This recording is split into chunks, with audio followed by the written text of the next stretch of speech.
going to Weary Feet, look for this stump in this trail. No scary roadblock, but it is a little bit steep. Is this from one of the storms we just had, or has this been down for a while? I'm going to take a side trip to Dismal Falls, which is 0.3 off trail.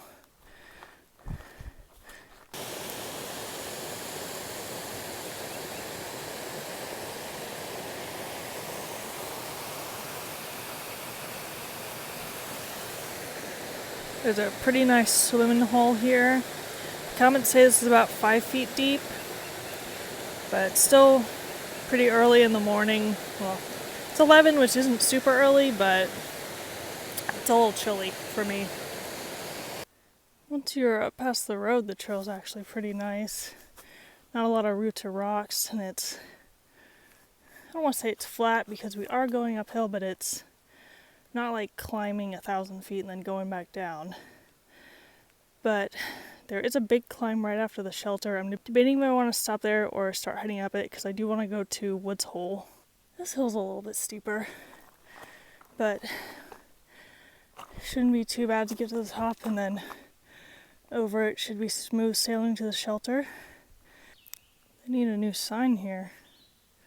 Something's been tearing it up, or someone. This is the junction for the Ribble Trail. According to some comments, this is the original way the AT went, and then it was rerouted over this way. This section is so much water.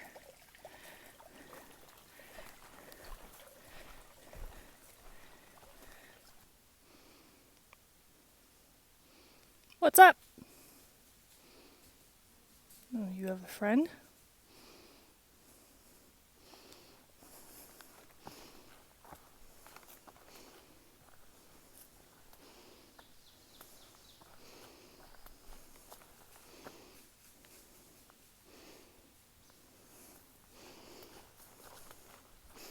Go follow your friend over there. Or not.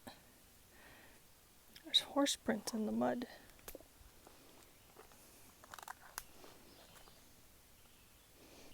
Stepped in a big thing of mud, or at least I'm hoping it's mud. There's a pond here. Looks pretty full. I don't see any fish. There actually are some fish in there. There's a lot of fish in there.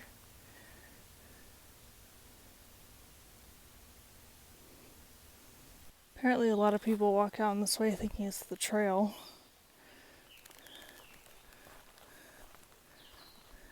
The PD shelter is 100 yards off, so we're gonna go down there. It's only 3 o'clock, so I can probably go a little further.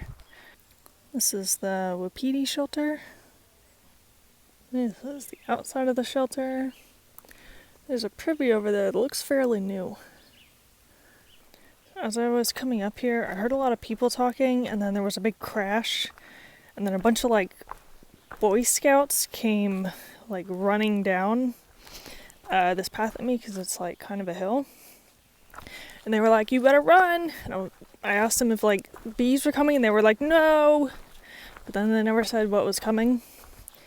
And then the last little bit of them, because there was probably about 15 or 20 of them, came and were like, "There's nothing going on." And I was like, oh, okay. But there's one guy up there. He's got a little pug or something, I think.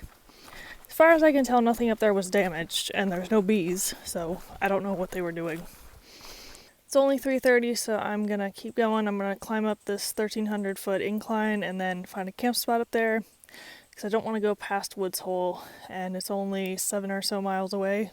It wasn't too steep to start with, and I thought, this won't be that bad. And now it's getting kind of steep. Whoever made this section didn't believe in switchbacks. I'm going straight up. Still 0.6 from the top, but it's a little bit of a flat section here. I'm seeing a lot more deer recently. Hello there! Where's your friend? I know you travel in groups of 2 or more. Listen, I hate to bother you, but I kind of wanted to camp here.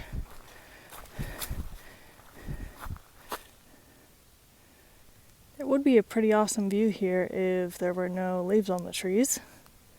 This, on the other hand, is a great view. And it looked like there was a stealth spot just behind it for my hammock to go. Hello, dude. I was going to talk about this at Wapiti, but then that weird thing with the boys happened and there was a guy there. So, Wapiti is the only name that I remembered from the list of places where murders have happened on the trail. The other places were Blood Mountain, Low Gap Shelter, the Van Venter Shelter, Wythe County. There wasn't a specific location, and then Wapiti, so 5 different places. And so I haven't remembered all of this. I just looked it up, and I'll link the article below, but a lady named Meredith Emerson was kind of stalked and then kidnapped by a guy off of Blood Mountain. She was held hostage for 3 days before finally being killed. That was in 2008. And then Low Gap Shelter, I believe, took place in the 70s. This guy, Joel, and a lady were hiking together, and they came to the shelter, and there was a guy there who gave them weird vibes.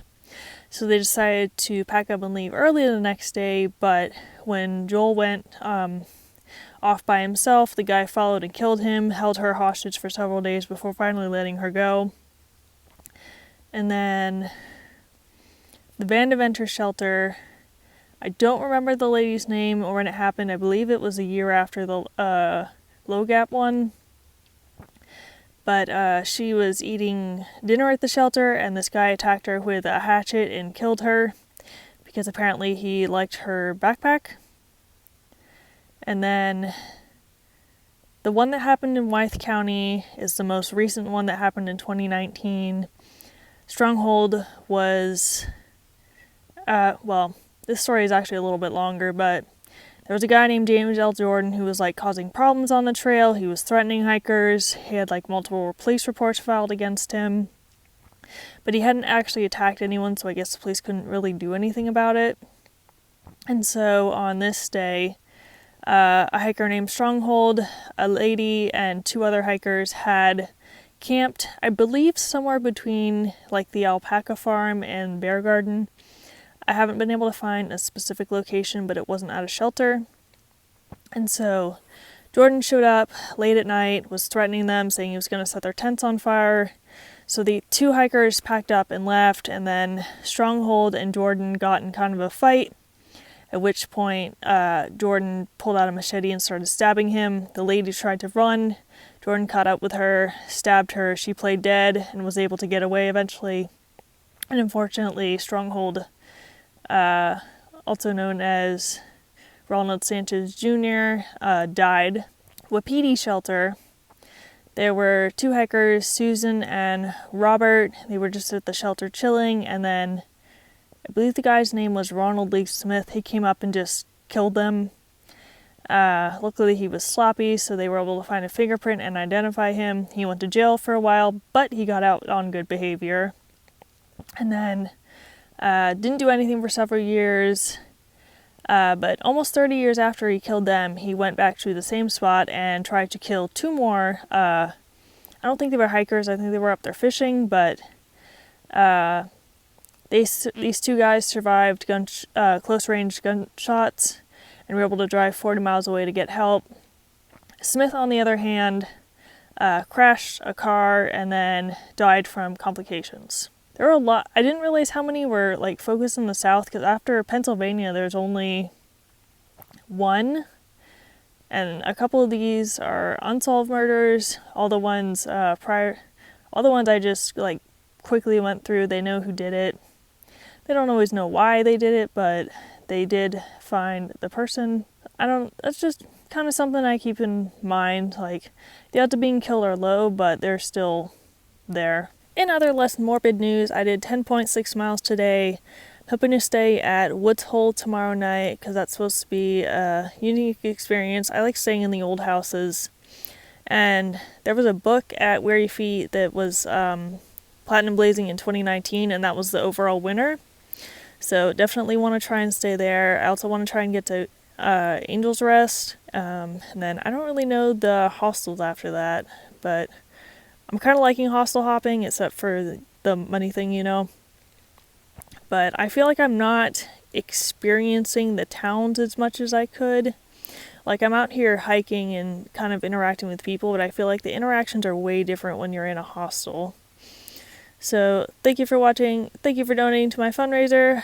I might have a special secret surprise relating to that.